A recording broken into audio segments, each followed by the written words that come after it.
ബീഹാർ തിരഞ്ഞെടുപ്പിന് മുന്നോടിയായി വമ്പൻ പ്രഖ്യാപനങ്ങളുമായി നിതീഷ് കുമാർ. ഓഗസ്റ്റ് 1 മുതൽ 125 യൂണിറ്റ് വരെ വൈദ്യുതി സൗജന്യമായി നൽകും. 1.5 കോടിയിലധികം കുടുംബങ്ങൾക്ക് പുതിയ പ്രഖ്യാപനം ഗുണം ചെയ്യുമെന്നും നിതീഷ് കുമാർ പറയുന്നു. ഗൗതമാണ് ചേർത്ത വിവരങ്ങളുമായി. ഗൗതം, ഈ ബീഹാറിന്റെ ചരിത്രത്തിൽ തന്നെ ഇത്രയും വലിയൊരു പ്രഖ്യാപനം ഇതിന് മുൻപുണ്ടായിട്ടുണ്ടോ എന്ന കാര്യം സംശയമാണ്. ഇപ്പോൾ എന്തൊക്കെയാണ് പ്രഖ്യാപനങ്ങളിൽ?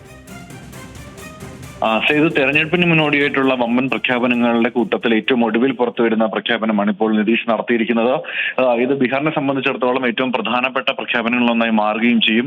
ഇക്കുറി തെരഞ്ഞെടുപ്പ് വിജയിക്കുക എന്നതിനെ മുൻനിർത്തിക്കൊണ്ട് വിവിധ തരത്തിലുള്ള ഇടപെടലുകൾ തുടക്കം മുതൽ തന്നെ നടക്കുന്നുണ്ട്. ഏറ്റവും ഒടുവിലായി വരുന്ന പ്രഖ്യാപനത്തിൽ ഏറ്റവും ശ്രദ്ധേയമായ കാര്യം വൈദ്യുതി സൗജന്യമായി വിതരണം ചെയ്യും എന്നത് തന്നെയാണ്. 1.5 കോടിയിലധികം വരുന്ന കുടുംബങ്ങൾക്ക് ഗുണം ചെയ്യുന്ന തരത്തിലേക്ക് 125 യൂണിറ്റ് വൈദ്യുതി വരെ സൗജന്യമായി വിതരണം ചെയ്യുന്നതിനുള്ള പദ്ധതിയാണ് ഇപ്പോൾ പ്രഖ്യാപിച്ചിരിക്കുന്നത്.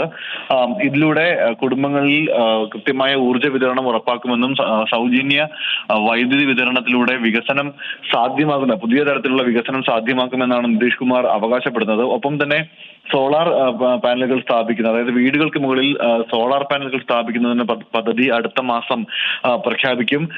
അതിൽ പൂർണ്ണമായും സർക്കാരിന്റെ ചിലവിലായിരിക്കും ഈ പദ്ധതി സോളാർ പാനൽ സ്ഥാപിക്കുക. അതും വീടുകളിൽ തനതായ രീതിയിൽ തന്നെ സൗരോർജ്ജം ഉൽപ്പാദിപ്പിക്കുന്നതിന് ആവശ്യമായിട്ടുള്ള ഒരു ഇൻഫ്രാസ്ട്രക്ചർ ഉണ്ടാക്കിയെടുക്കുക എന്ന ഉദ്ദേശത്തോടു കൂടിയിട്ടായിരിക്കും ഈ പദ്ധതി നടപ്പാക്കുക എന്ന് നിതീഷ് കുമാർ പറയുന്നുണ്ട്. നേരത്തെ വനിതകൾക്കും കുട്ടികൾക്കും വികസനവുമായി ബന്ധപ്പെട്ട് പദ്ധതി പ്രഖ്യാപിച്ചിരുന്നു. അതിന് പിന്നാലെ യുവജനങ്ങളെ ലക്ഷ്യം വെച്ചുകൊണ്ടുള്ള പുതിയ പദ്ധതി പ്രഖ്യാപിച്ചിരുന്നു. അവർക്ക് തൊഴിൽ നൽകുന്ന പദ്ധതിയാണ് പ്രഖ്യാപിച്ചിരുന്നത്. പിന്നാലെയാണ് ഇപ്പോൾ ഈ പ്രഖ്യാപനവും വന്നിരിക്കുന്നത്. ഗൗതം അമരകുഞ്ചമാണ് വിവരങ്ങൾ നൽകിയത്.